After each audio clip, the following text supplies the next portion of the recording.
열왕기하 15장 13절에서 26절까지 말씀 한 절씩 교독합니다. 유다왕 우시야 제39년에 야베스의 아들 살룸이 사마리아에서 왕이 되어 한 달 동안 다스리니라.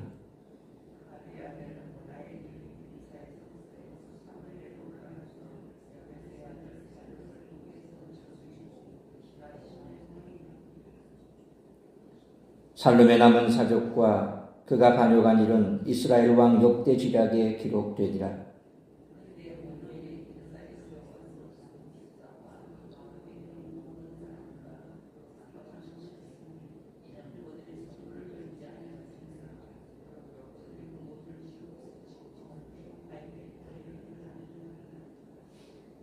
유다왕 아사랴 제39년에 가디의 아들 무나헴이 이스라엘 왕이 되어 사마리아에서 10년간 다스리며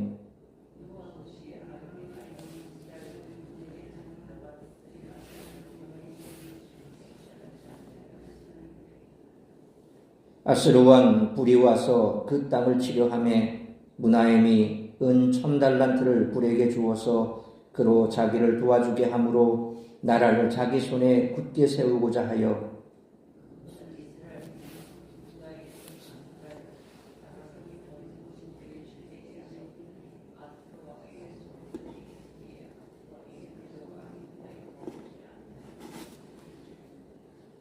무나헴의 남은 사적과 그가 행한 모든 일은 이스라엘 왕 역대지략에 기록되지 아니하였느냐?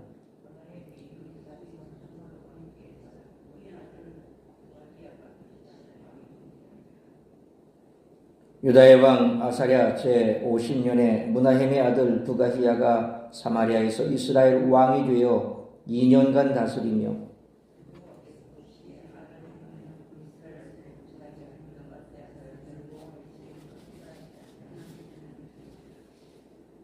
그 장관 르말랴의 아들 베가가 반역하여 사마리아 왕궁 호위소에서 왕과 아르곱과 아리엘을 죽이고 길르앗 사람 50명과 더불어 죽이고 대신하여 왕이 되었더라.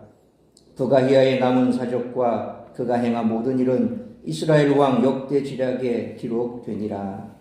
아멘. 오늘 본문에는 북이스라엘 왕 살룸, 무나헴, 부가히야가 등장합니다. 이 세 왕의 공통점은 선대부터 여져 내려오는 죄를 끊어내지 못했다는 것입니다. 이들은 죄의 영향력 아래 있었고 멸망의 때를 향해 무기력하게 나아갑니다. 이들의 통치에 관한 기록에는 특별한 내용 없이 오직 여로보암의 죄라는 울림만 반복될 뿐입니다.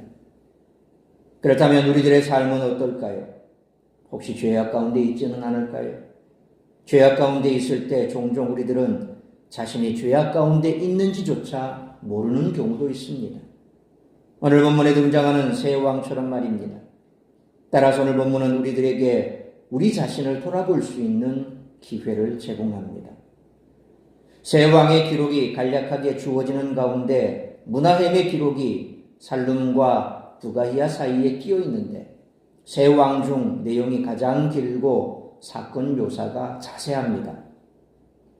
그리고 살룸과 부가히야에 관한 내용은 기본적으로 반역이라는 단어로 요약할 수 있습니다. 따라서 우리들은 무나헴의 기록에 더 집중할 수 있습니다. 무나헴은 불리한 국제 정세 속에서 돈으로 왕국을 보호하려 했는데 이는 예전 솔로몬이 주변 왕국들에게 조공을 받던 상황이 역전된 상태입니다. 그런데 무나헴이 바친 돈은 결국 이스라엘 왕국의 목에 칼로 돌아옵니다. 반면에 그의 국내 통치는 폭거로 정의할 수 있습니다. 이와 같은 무나헴을 통해 무엇을 알 수 있을까요?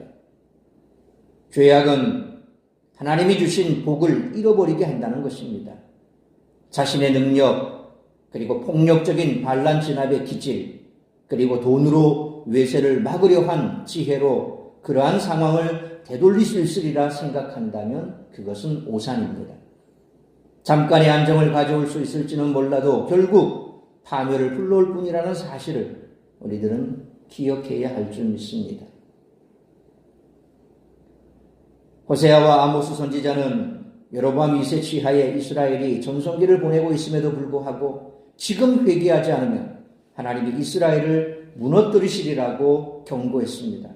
그러나 그들은 회개하지 않았고 결국 이 두 선지자의 예언은 그대로 실현되고 말았습니다.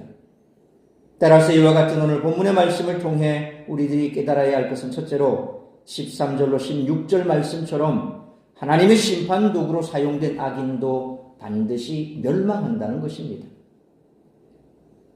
이스라엘 왕 살룸은 13절 말씀처럼 예후 왕조를 끝내기 위해 하나님이 도구로 사용하신 악인일 뿐이었기에 그의 재위 기간은 겨우 한 달에 불과했습니다.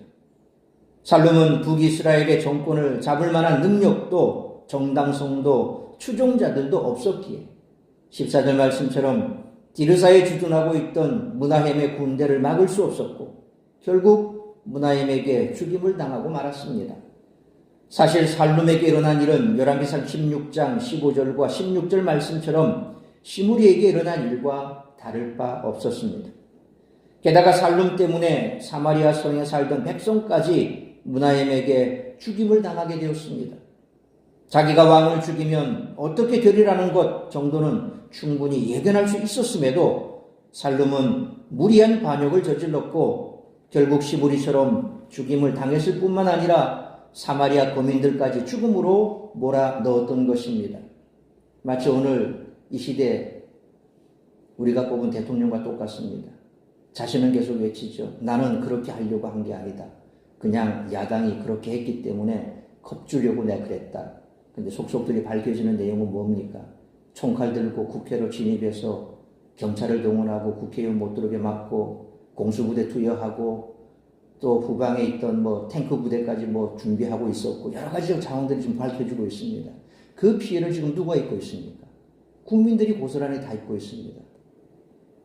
연말에 상인들은 줄줄이 경기도 어렵고 힘드니까 모임도 다 취소하고 상인들뿐만 아니라 또 우리도 물가도 올라가고 얼마나 힘듭니까? 국제적으로도 마찬가지입니다. 외교 채널이 다 막혀버렸습니다. 미국을 포함한 외교인들, 경주에 있을 APEC 회의도 계속 이렇게 되면 그것도 열릴지 안 열릴지 모를 정도로 어려움을 겪고 있고 결국 한 사람의 어리석은 생각이 온 나라를 완전히 뒤집어 버렸습니다. 한 사람이 이처럼 잘못된 판단으로 주변에 어떤 일이 벌어질까에 대해서는 아무런 생각이 없습니다. 그러면서 지금도 뻔뻔스럽게 계속해서 하는 말이 뭡니까? 나는 아무 일도 안 했다. 어떤 명령도 내리지 않았다. 담화 발표할 때는 어떤 법적인 책임도 다 지겠다고 했으면서도 뻔뻔스럽게 짝이 없는, 그러니까 평생토록 남을 불러다가 잘못한 사람 불러다가 그 사람 들춰내고 벌 주고 그런 일만 평생 해오다가 이제 자신이 그 뒤집어진 반대 역할에 있으니까 겁이 났는지 어땠는지 숨어서 나오지도 않고 있지. 마치 오늘 예후의 집안을 멸망시키기 위해 잠깐 쓰였던 이 살룸과 같이 결국 그가 벌인 그 일로 인해서 사마리아 성 사람들까지 몰살의 위기까지 가게 되는 이런 상황. 오늘 이 시대를 우리가 살아가는 이 나라 국민으로서 또 목회자로서 참으로 안타깝기 그지없습니다. 그러므로 살룸과 같은 악인도 하나님의 심판의 도구로 사용될 수 있지만 돌이켜 회개하지 않으면 악인과 그 악인으로 말미암아 공동체도 하나님께 심판받아 멸망할 수 있음을 항상 기억하고 악인의 자리에 앉거나 거기에 서지 않는 우리 모두가 되시기를 축원합니다. 두 번째로 17절로 21절 말씀처럼 번영을 바랄수록 더 빈곤해진다는 것입니다. 17절로 18절 말씀처럼 살룸을 죽이고 왕이 된 므나헴은 10년간 통치했지만 금송아지를 숭배한 여로보암에 대해서 떠나지는 않았습니다. 금송아지를 여호와 하나님이라 부르며 숭배한 행위는 하나님을 번영의 신으로 대체하는 가증한 행위입니다. 아무리 금송아지 우상을 여호와라 불러봐야 북이스라엘에 번영이 오지 않습니다. 오히려 므나헴은 19절로 20절 말씀처럼 아수르 왕 불의 위협에서 벗어나기 위해 백성들의 재산을 수탈해 아수르 왕에게 주고 자기 왕권을 지키려 했습니다. 그 액수가 자그만치 1000달란트 300만 세겔입니다.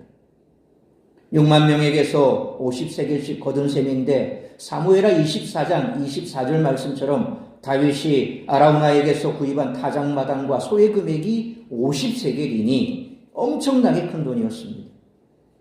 금송아지를 숭배할수록 나라는 더욱 가난해지고 백성들은 수탈당할 뿐입니다. 이것이 인간 왕이 통치하는 나라의 본질입니다. 그러므로 하나님의 통치를 거부하고 번영의 신을 섬기는 자들에게는 빈궁한 삶만 주어질 뿐이므로 오직 여호와 하나님만을 섬기는 우리 모두가 되시기를 축원합니다. 세 번째로 22절로 26절 말씀처럼 하나님을 섬기지 않는 자들의 결말은 파멸과 영원한 형벌뿐이라는 것입니다. 열왕기상 15장 25절과 16장 8절 말씀처럼 여로보암의 아들 나답이나 바하사의 아들 엘라의 통치 기간은 2년이었고 모두 신하의 반역에 의해 죽임당하여 왕조가 막을 내렸는데 22절로 23절 말씀처럼 므나헴의 아들 부가히야도 마찬가지로 2년을 제위하고 죽임을 당했습니다. 25절 말씀처럼 부가히야에게는 길르앗 출신 호위병 50명이 있었지만 베가의 군사들을 막지 못했고 그는 안전을 위한 호위소로 피했으나 결국 그 안에서 죽임당하고 말았습니다. 아무리 안전을 위한 장치를 마련해도 하나님이 보호해 주시지 않으면 안전을 보장받을 수 없습니다. 이처럼 므나헴으로부터 시작된 왕조는 여로보암과 바하사 왕조와 같이 단 2대 만에 끝나고 말았습니다.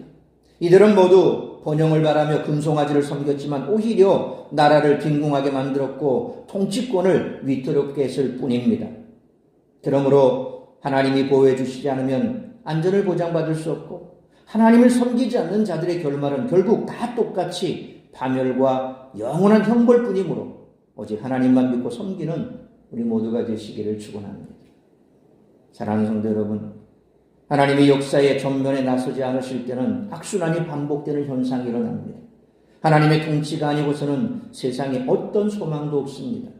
우리는 하나님의 예수 그리스도를 따르는 자들을 통해 이 땅을 통치해 주시기를 기도해야 합니다.